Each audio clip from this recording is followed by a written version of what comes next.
Croeso I Ogledd Cymru. Welcome to North Wales and to Holy Island, right on the tip of Anglesey. Down there is Holyhead, our first port of call on a journey that will take us all the way along the coast to Liverpool. On my travels, I'm joined by the usual team. Anthropologist Alice Roberts is seeking out the strange story of a shipwrecked child who changed medical history. While man of maps Nick Crane is leaving no stone unturned on the North Wales beaches. Marine biologist Miranda Kristovnikov goes in search of one of the world's most ancient creatures. Excited? I am. And I'll discover how, long before telephones and cables, and without the use of fire, flags, rockets, or even pigeons, how on earth it was possible to send a message all of the 100 miles from here to Liverpool, supposedly in just 27 seconds. Discovering how that might have happened is just one of the stories of coast. The journey along this coast is one that's full of promise. And that same journey by sea is no different. For centuries, it was like the M4 for commercial shipping. For a ship's captain, putting in at Holyhead on a return voyage meant one thing. Next stop, Liverpool. And that meant home and profit. Now, it's a heck of a long way. But if a ship's owner sitting at Liverpool could get an instant message that his ship and its precious cargo had turned up safe and well at Holyhead, then imagine the advantage that would give him when it came to playing the market. It would also put him ahead of the game when it came to making provision for the next voyage, because in 1800s, time, then as now, was money. And somehow, shipping company messages were being sent from Holyhead to Liverpool in mere minutes. Later on, I'm determined to discover exactly how they did it.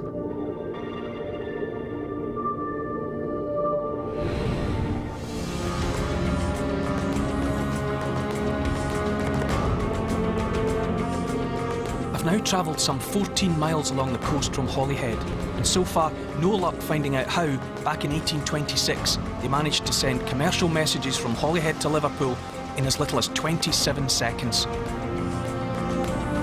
But now things are looking up, because I'm on my way to meet a retired physics teacher named Frank Large over at Point Linus Lighthouse, and apparently Frank's made a life study of what he calls the Holyhead to Liverpool Optical Telegraph.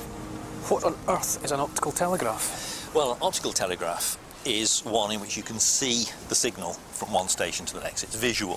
So you've got two masts, and one mast puts a signal, the other one then sees it, and then they relay it from one to the next to the next. This is the longest stage. This is the hardest bit to do. The 12 miles from, there's the station up there on the hill with the bay window. Oh, yes. That one relayed across to Puffin Island, which is just there. The station is on the left-hand end, and then the next one was at the top of the Great Orme, which is right across there. The telegraph masts must have been huge. They're massive, yes. I remember they used telescopes as well to look at it, but they were massive. You can get an idea from the size of the lighthouse here. The mast itself would be about that whole height, and the arms probably the size of the radar. So how many stations in the telegraph? It was about 11. The distance between them was between 6 and 12 miles. And how quickly could you communicate one end to the other? Well, there's various reports. We've got one report which says 27 seconds. There's a very well documented case that somebody in Liverpool asked a question of Holyhead and they got the message back in 3 minutes. But the routine messages, probably 10, 12 minutes. That was brilliant in those days. What does a message look like? It's coded. You have a number, and the number corresponds to a message. Now, the actual numbers were sent by the arms of the telegraph. Any chance of seeing one of these magnificent structures? Well, you won't see the real one, because they've all been taken away. But we do have a small-scale model, which is over here. So let's go and have a look at that.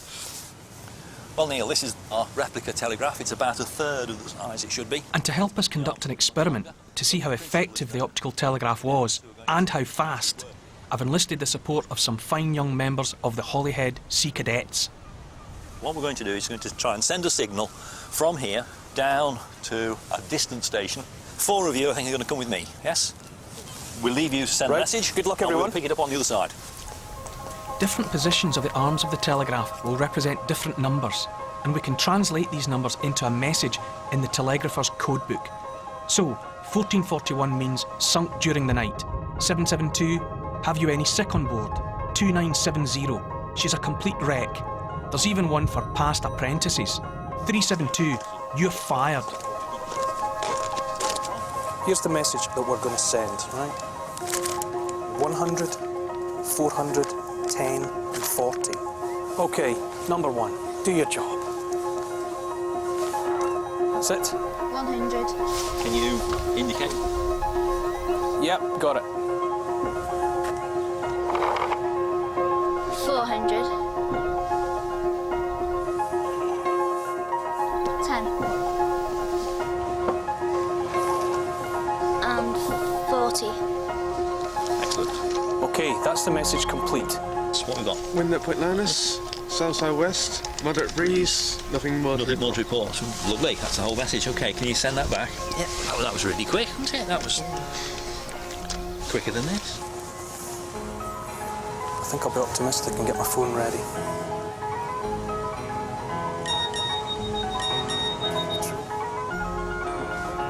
There it is. That's our phone numbers. We've just sent 4 complex messages in 24 seconds. If all the telegraphers from Holyhead to Liverpool were on standby and visibility allowed them to skip some stations, 27 seconds to send just one message does seem a very real possibility. I'm determined, before our journey's end, to see if modern technology can hold a candle to the speed of the optical telegraph.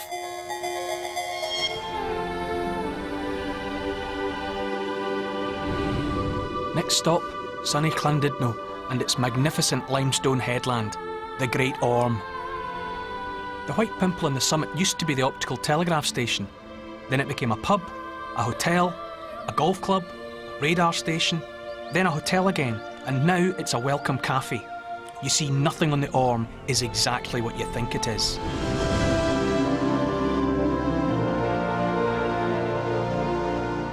At the mouth of the Dee estuary, we link up again with the route of our optical telegraph system. Here, on Hilbury, is the most fully intact of the remaining telegraph stations. This tiny, magical location is also one of the smallest inhabited islands in the whole of the UK. I'm David Kavanagh. I'm the ranger on Hilbury Island. My job is very diverse, from picking litter to looking after the people who come over to the island. You name it, I do everything over here. Hilbury is an amazing place. If you look at the history of it, it goes back to Neolithic times when we had settlements on the island. But the Romans that were also garrisoned over here, they had a beacon on Hilbury which helped guide the ships into the mouth of the Dee and then onto the port of Chester. The buildings we can see now, which are the telegraph station, were all built in 1841. I'm getting married quite soon, getting married to Fee. We met on the island. We both have a very strong connection with the island.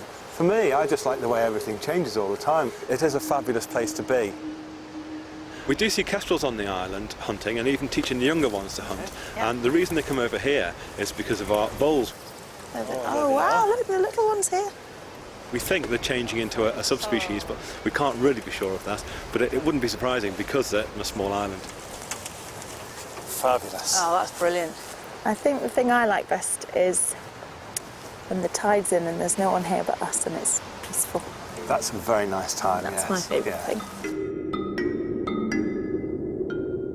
And so, across the Mersey to Liverpool, the Liver building and the end of our Telegraph Road. But a great opportunity to do something I've been itching to have a go at. Welcome to the Royal Liver Building Challenge. I've got Frank with me, and we've got a fantastic plan. We're going to use modern technology to try and beat the unofficial record set by the Holyhead to Liverpool optical telegraph of 27 seconds. Now, I know, we could simply use a mobile phone and send a text, hundreds or even thousands of miles, but that would be no challenge. So what we've done is arrange 8 volunteers at set locations between here and Holyhead. A 4-figure coded message is going to be sent from one location to the next until it reaches us here in Liverpool. And remember, the target to beat is 27 seconds. I'll get my man Owen on the blower. And I'll time it. Get this show on the road. Right, go ahead. Hello, Owen. Hello. Are you guys ready in Holyhead? Yes, we're ready here. OK, I'm going to count you down from 5. 5, 4, 3, 2, 1. Send your message. Message left, Holyhead. OK, clock's running. We're away. 5 seconds already. So, How long to the record? the record is coming at 23, 24. It's slipping away from us. 25, 26, 27. That's 27 seconds. Oh, my hopes were so high. Well, yes. What do you think they might tell us? I wrote a few down, and these are just one-liners. So it could be, I have a contagious disease on board. That's a minute. Is that a minute? That's a minute, yeah. I've lost my rudder. Yes, that's serious. One of the best ones, I think, was the one that said, "What book of codes have you?" So unless you've got this book of codes, you can't decode it. Find the question was, what book of codes have you got? Oh, here it is. Hang on. So much for modern technology is all I can say. Quick phone, quick. This is 2 minutes coming up now. Right. Oh. I've got things I could be doing, I don't know about you. No. You don't have a pack of cards, do you? No. I Spy. It's coming on to 2 minutes 30. Were ships plying up and down that waterway able to get involved with these messages? They could, because you could actually send a message to an individual captain. You'd simply send the message from here, say, tell captain, whatever, of such and such a ship. Then it would go along the line, and the message would go to the ship, and equally the ship could send a message back. Well, we're coming up to round about the 4 minutes. What do we look like? Stood on the roof of the Library building. I know. Right. Stand by, everyone. Message received. Time? 4 minutes, 10 seconds. Message is 1904. 1904. Refer to the code book, We'll look please. at the code book. It says boil the kettle. All that for All that for boil the kettle. Mind you, 4 minutes is not bad. I'm going to invest in optical telegraphy. I think mobile phones have had their day. By 1861, the Holyhead to Liverpool Telegraph, the first and last commercial optical telegraph system in the UK, had become defunct, superseded by the electrical telegraph.